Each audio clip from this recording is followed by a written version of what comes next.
Best Interest of the Child Factors, Florida Edition. The purpose of this series is to show how I personally built a bulletproof custody case in 2015-16 versus my ex-girlfriend involving our 2-year-old son at the time. It's my hope with me pulling back the curtains and being transparent about how I did things to solidify a 50-50 week-to-week timeshare encourages all fathers in knowing how to crush the best interest of the child factors. Let's get into it. Appendix D. Length of time the child has lived in a stable, satisfactory environment. This factor favors the father. The father has resided in his current home for 2 years and is considered a long-term tenant. Lived at blank address when the child was born. Prior residence always in Ormond Beach. Child attends daycare in Ormond and should be designated Ormond schools for district purposes. The Ormond schools are rated better. Both parents have resided in their homes for a while and certainly during the life of their son. December 15, 2015, DCF was called to the mother's home when the child was found wandering without pants on. This is what started the entire paternity action, as when father was called, he learned he had no legal rights. A few months later, son opened the door unattended. Mother refuses to agree not to leave child with designated son. Son does not have his own room at mother's home. Mother's home is blank. Son sleeps with mother in her bed. Okay, as you can see, it's deemed that the factor favors the father. I am a resident of Ormond Beach, and at the time my son was going into daycare in Ormond Beach. So he actually lived in Ormond. I lived in Ormond Beach, and he was going to daycare in Ormond Beach. So since he was already going to schooling in Ormond, and Ormond schools were better in elementary, middle school, and high school, we were using that as basis to where the district purposes and the schools would be better. So that sided with me having the better factors, because the city she lived in the surrounding areas of Ormond Beach did not have high-rated schools for our son to attend.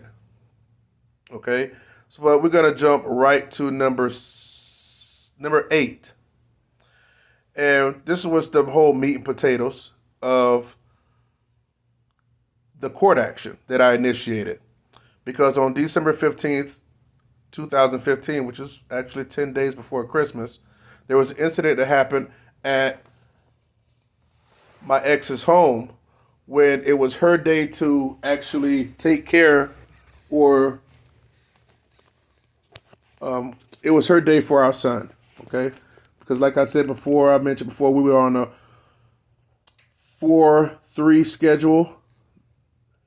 He would be at her home schedule for her home 4 days, and at my home for 3 days. And then the next week, it would be 4 days at my home and then 3 days at hers.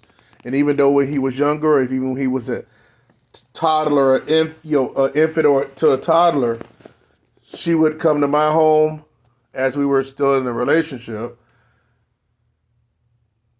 and she would come to my home on days in which he was scheduled to be at me, and I would come to her home on days when scheduled to be with her. So we always had, access to him, no matter who home he was at. That was an agreement that we had agreed to via text message. So I actually presented that to my attorney as well. So we had that going on for like 2 years. So, and we had separate homes. So even though it wasn't on paper through the court, it was something that the child was used to, having both, being at my home and being at her home. So that actually worked out for me, because I had established that, even though it wasn't by the courthouse. But I did it for a reason, but we'll get into that later. Not in this video, though. Okay, so, but what happened was, when far as with no, our son actually was being babysit by her 15-year-old son. And what happened was he was young. He's 15. He was irresponsible. He decided he wanted to go next door and play video games because you know our our son was my son was actually asleep at his mother's house. Well, he woke up and couldn't find anybody, so he was able to open the front door and walked outside and walked across the yard or walked down the driveway and walked into the middle of the road. And that's when one of the neighbors actually grabbed him and was like, got real hysterical because a child was found out in the road where anything could have happened to him. Could have got hit by a car, mauled by a dog, anything. And so that person, it was a lot of drama going on in the street. People are asking, whose baby is this? Whose baby is this? This and that. I got word from this, a lot, later. And basically, one of my ex's neighbors that lived a few houses down realized that the lady that was the person that was holding our child is like, oh no, that's such and such's child or whatever. So somehow they was able to get in touch with her, and instead of her coming home and handling that and letting me know or something, I could come over there, just going home and handling the situation at her home because her 15-year-old son didn't watch our son like he was supposed to, based on her instruction. What happened was she decided to call me and asked me to go over there and handle the police and secure our son.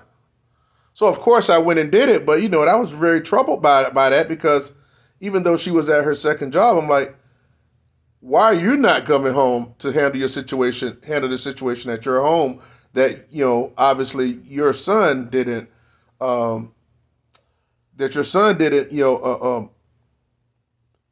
didn't do an adequate job in babysitting.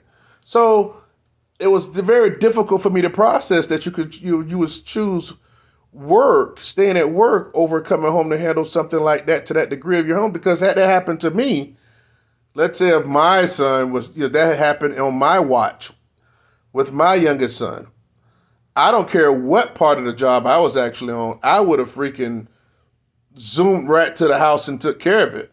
She probably wouldn't have known till afterwards, after I had it all secured, you know what I'm saying, or whatever. One thing I wouldn't have did was call her and ask her to go handle it. That didn't sit well with me.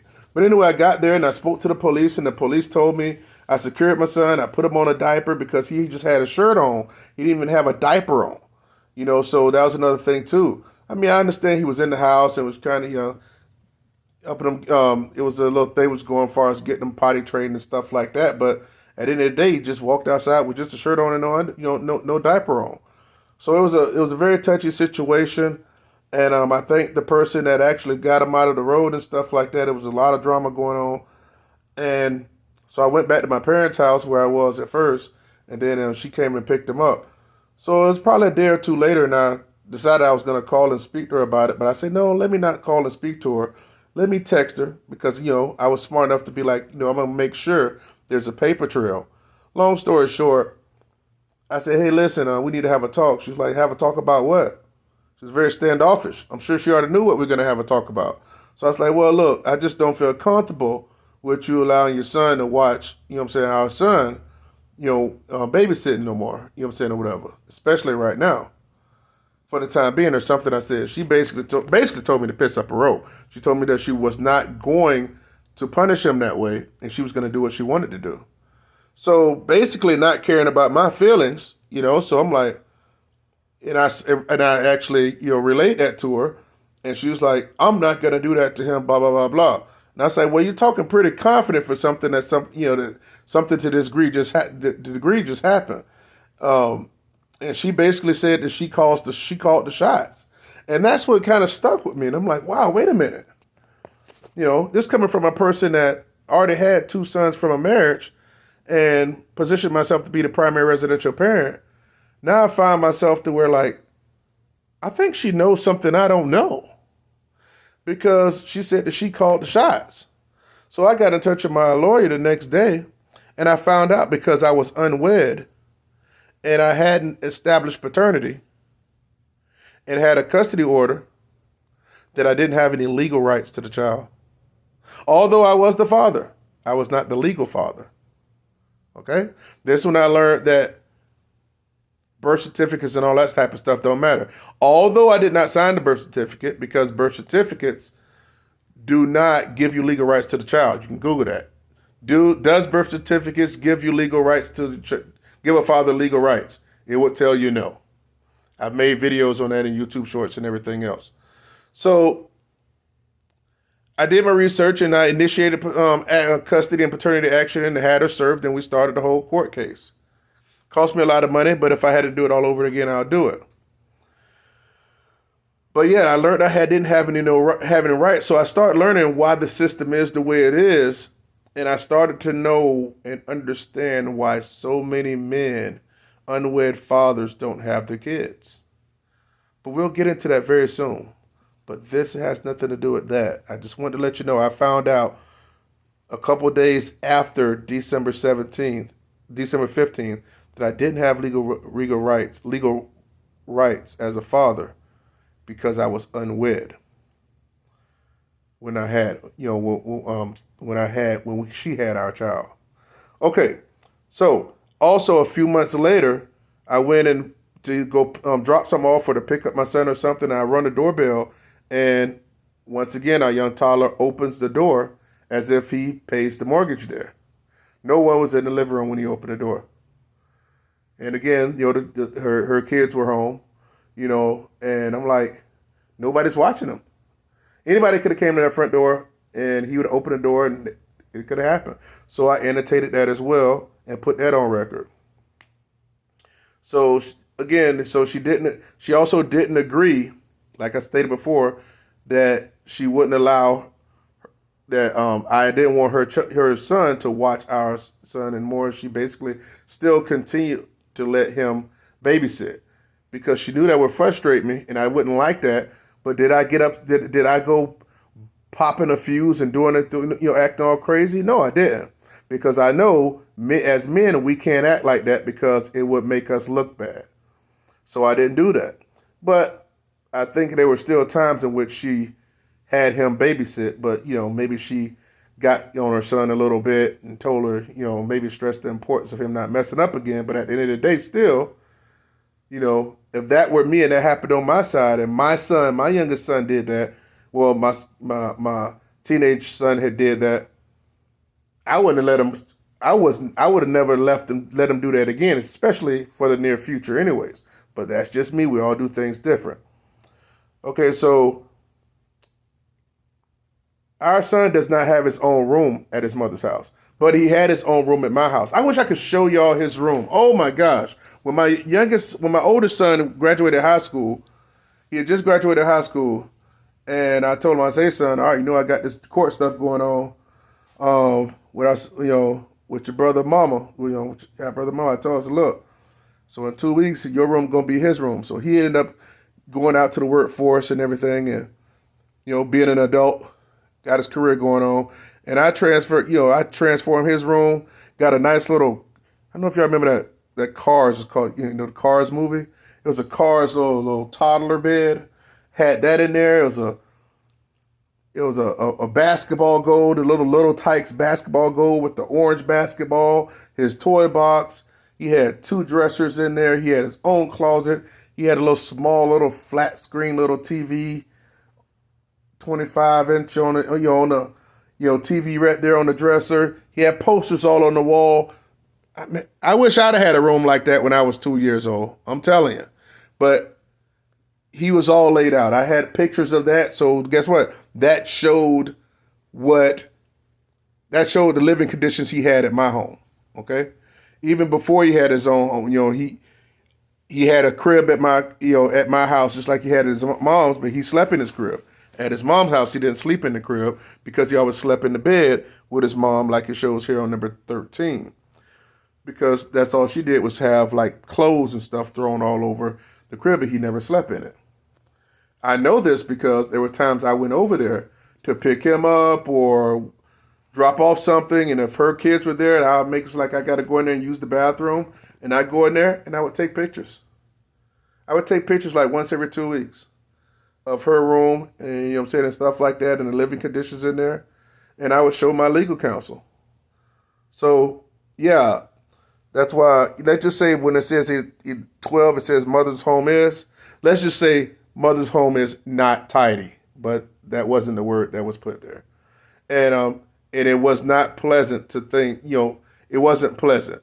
She wasn't a filthy person. I don't want you to make it seem like that, but she was very, you know, cluttery and stuff like that, you know, and that just wasn't the best look for our son. And so his living conditions were way better. So mind you, me having pictures of what I have for him at my home and what he's living like over there. See, it was night and day. That's about building your case. You got to be smart. You got to be diligent. You know, you have to, man, you have to think like that sometimes. You have to be patient. So when I show you, hey, this big old room, this big old 12 by 13 room that he got over here, that's for him. And with all this space and everything, but this is how he living at his mother's house. How do you think that's going to make me look more favorable? Plus the schools in a situation like that are better in the city I lived in, even though she lived relatively close because there's small areas over here. She's not particularly in the city where he was going to daycare at. But yeah, you got to build a case. Every little bit helps, and you make sure that you just don't annotate, but you can use pictures and stuff as well. You know, I really wish I'd have kept those pictures so you can see these type of things. I wouldn't show you pictures of, you know, what I took inside of her home or anything, but just to show you how he had it laid out at my home. It was no way. Well, I'm going to say no way because these judges can do what the heck they want to do. And even though that judge did try me, you know, but it was no way I was not going to be able to maintain my 50-50 I already had. And that's what I did. And it was very easy to do so. So again, these are the things I had to go through and make sure that I crushed the factors. You know, I made sure I learned I didn't have any legal rights. I annotated the fact that when things were unsafe and how I always stepped up to bat to make sure I made sure that my best interest, the kid's best interest, was always priority to mine. She was never going to be able to call me. Let's say if I wouldn't have been able to go, I'd be like, oh, well, you go and get him or something like that. Now she can use that against me to say she called me to go handle something and I chose whatever I was doing and didn't go do it. Then that would got flipped and looked bad on me. I wasn't going to allow that to happen. You know, so, but it wasn't about that. I just had to go handle business anyways. So yeah, that's the deal. Again, I just want to be able to say, look, guys, this is not about me demeaning my ex-girlfriend, my youngest son's mom, or my ex-wife. I just want to be able to share you guys the stories and stuff that that happened to me and share my testimony, let you know, look, I've been through it. It's happened to me. I've had the short end of the stick, but by being diligent and refusing to take no for an answer, refusing to put how a woman feels over the best interest of making sure that I maintained a sound position in my kid's life, I never put nothing before that. All right. We can undo the wrongs, but we got to stay diligent and be persistent. All right. So that's how I did it. That's how I crushed this factor. I hope you got some out of the video. Again, the title of it was Length of Time the Child Lived in a Stable, Satisfactory Environment. Stability, stable. So basically, the DCF action when he got out and he was unsafe and, you know, had that whole incident over there, and that's not a stable environment, is it? I didn't think so. All right, guys, I appreciate you listening to the video. If it's please like the video if you got any substance out of it and you appreciate any of my transparency. And I appreciate press like. It's free of charge. Comment if need be if you have any questions, and subscribe if you're new. I'd appreciate you subscribing, and I'll see you on the next video. Flawless fatherhood. Let's make it happen, gentlemen. See you in the next vid. Peace.